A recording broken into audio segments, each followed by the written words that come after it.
We are live here on YouTube.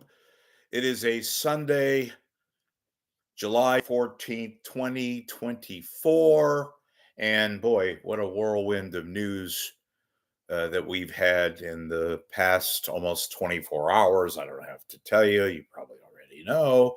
But I thought it would be good to at least analyze, go over the media coverage of this incident, assassination attempt, as it's been formally characterized now by the FBI and the Secret Service of former President Trump in Butler, Pennsylvania, and you know what took place. I got wind of this uh, via KCBS. I was listening, just had it on in the background Saturday afternoon, just kind of being involved in a leisurely sort of Saturday. And Pat Thurston was the anchor on at KCBS, which made a mockery of itself later on that day into Sunday, which I'll discuss in a second. But so I once it became evident that this is not just a mundane kind of incident, that it was something a lot more serious. Trump was hit in the ear, and there was blood, and at a campaign rally, and there were lots of chatter early on, and who the hell knew whether he could have been seriously hurt. God forbid that he was killed. We would know within moments that it wasn't serious. He was okay. Then everything started, trickling in the news of they killed the shooter and all that. So I immediately put on CNN, and then I went all over the map. I went to MSNBC. I went to Fox. It was a Saturday afternoon, started to get into the early evening, and even the networks went wall to wall. So ABC, CBS, NBC, Fox over the air, and of course all the cable outlets. As I said, I traversed all over, channel surfed Fox, NBC, CNBC, MSNBC, and I pretty much stayed with CNN. Not that I'm thrilled with CNN, but they're good in gathering information. They actually had an affiliate that was in the little community in Pennsylvania, so I knew I would get instantaneous, at least on the scene, some elements of coverage that you don't get, because let's face it, even if this was a Trump rally, a lot of media were taking feeds from stations that probably were out of Pittsburgh. And while that was okay, it didn't give you the kind of instantaneous coverage that you desire. And that's where CNN is very, very good. And they had their all-star crew. They had Wolf Blitzer and then soon Anderson Cooper. And I like their analysts. They tend to have a very good mix of experts and former Secret Service people, former FBI people, crime data. I like this Julia Kayyem, I believe is her name, who used to work in the government, worked for Homeland Security. And they give you, most of the time, it's unbiased. And how can you be, in this instance, this was a incident, an assassination attempt involving a former president and, of course, Donald Trump, the nominee. And what, half an inch, they said, inch closer, he could have been killed, could have been murdered. So that didn't take place. Speaking of KCBS, and I'll get to a larger point in a second, this is just so embarrassing. Now, I don't mind the fact that they went within minutes of Pat Thurston. They took the feed from CBS and Margaret Brennan. which wasn't that terrific, but at least they showed they being KCBS, to get away from their local people and go with the CBS News feed and Margaret Brennan. They didn't perform so well later on at night and into the early morning. And I'll get a little tease there, but I'll tell you what happened if you don't already know. So, coverage. You know, I and these things, the last time I remember something like this taking place, well, you had the visual foot, not the actual shooting, but you had the aftermath, the immediate aftermath of President Ronald Reagan. This was back in March 1981, right? In Washington. Remember, he spoke or he was not speaking. He actually went to the Washington Hilton Hotel, and there, uh, John, what was his name? I'm forgetting his name. You know who I'm talking about. John Hinckley, of course. And you saw the Secret Service, and you saw the police, the sergeants that tackled this guy, and Reagan, whisked away. And that was the last time I can remember something similar to this. Now, this we saw the whole thing take place right before our very eyes. You can only imagine what it was like there at the rally. And I looked around. I mean, the thing I'm going to complain about, and this is nitpicking. That's why I waited a while, but I think it needs to be put. And CNN wasn't the only one who did what I'm about to complain about. But the endless, and I get why they did it, but the endless showing. It was like it was on a loop, which it was, of Trump getting hit in the ear and looking down, and then going down below the podium and all that. You saw the Secret Service guys.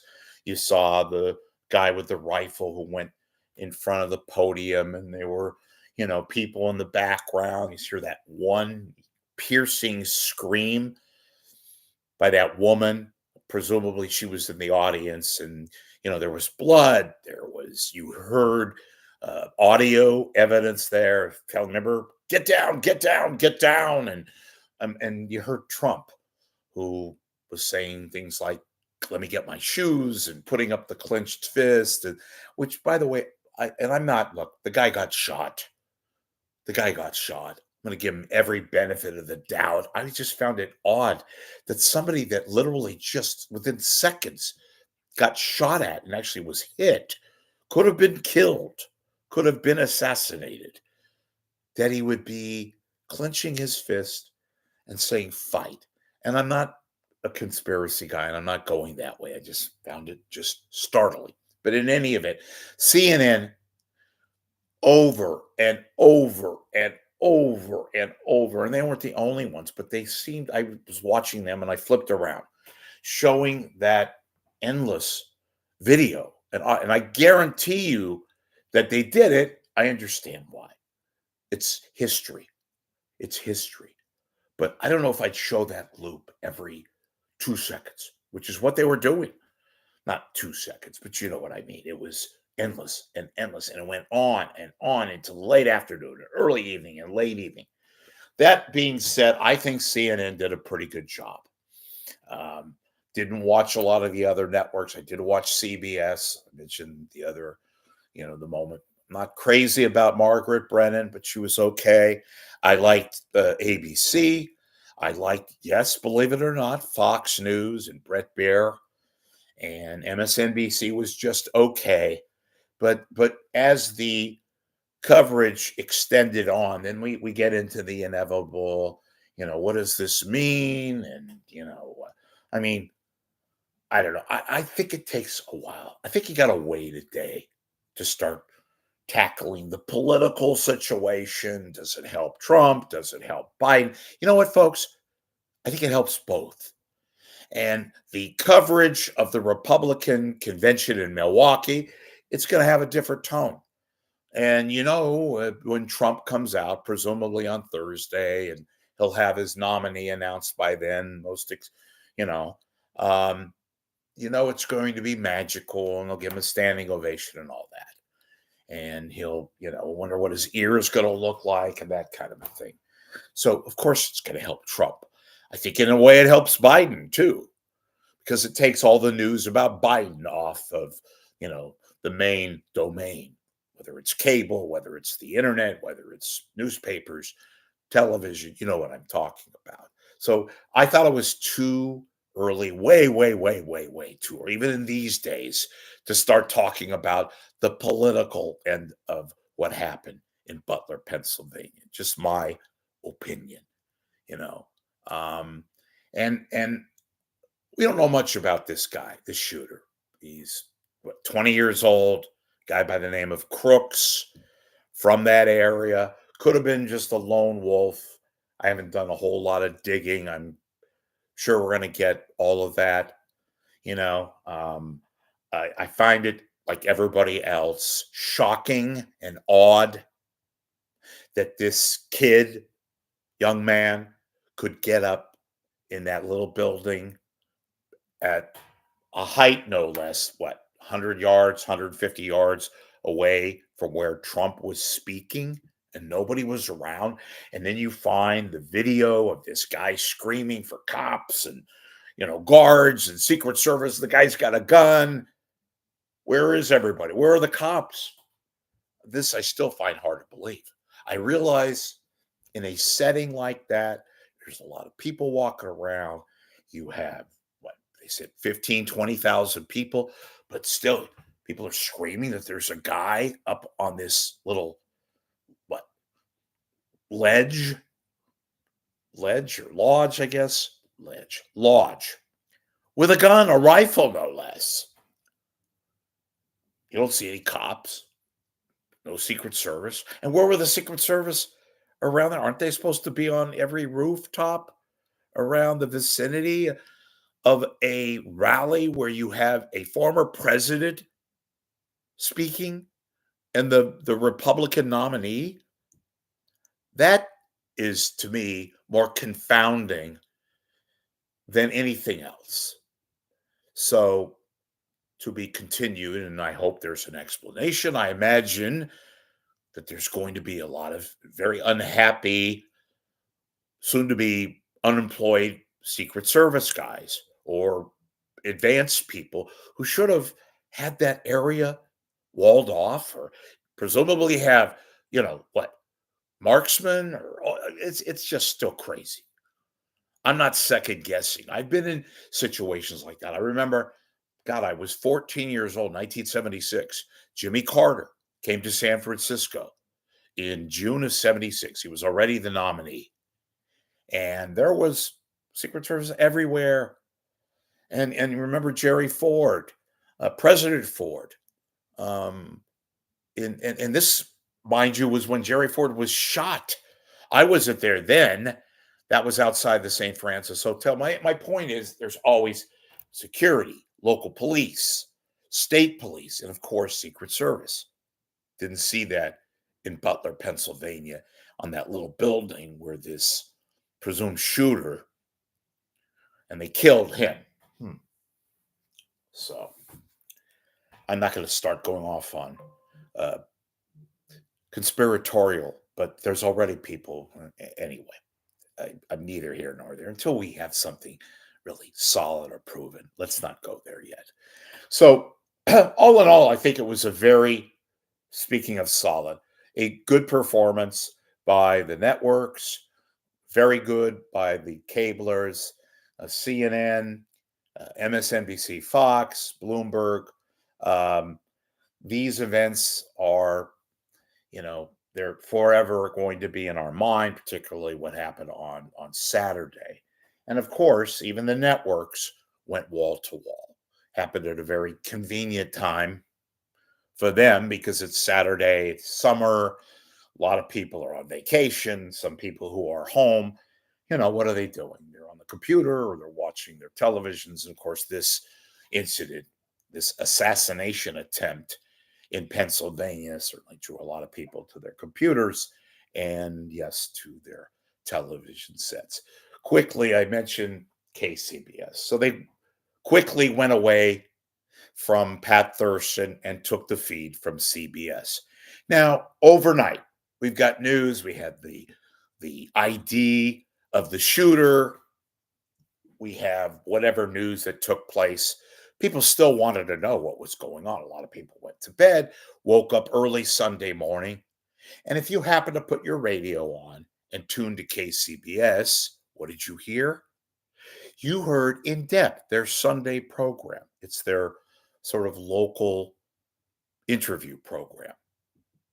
What were they talking on KCBS about?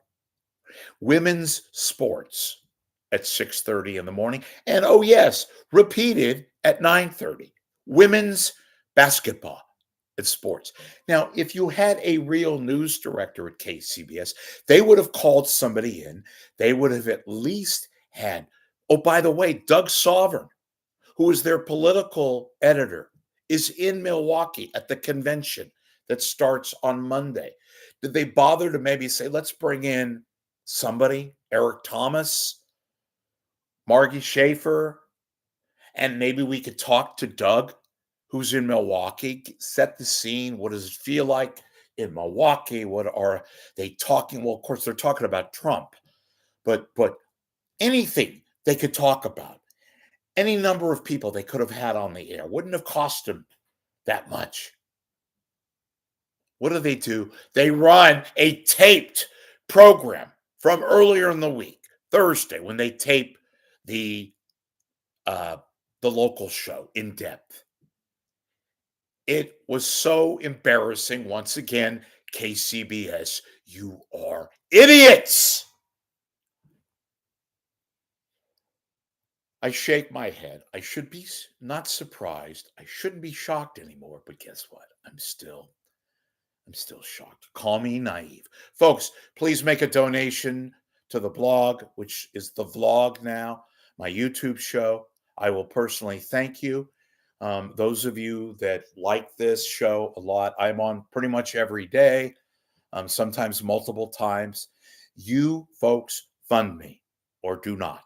I need your help to maintain the broadcast and to give you the scoops and the knowledge and the information and entertainment that is a part of the Rich Lieberman, Media Pulse. So please, if you can, make a donation of any amount. And please, I love feedback and I love contributions. Thanks a lot. See you later.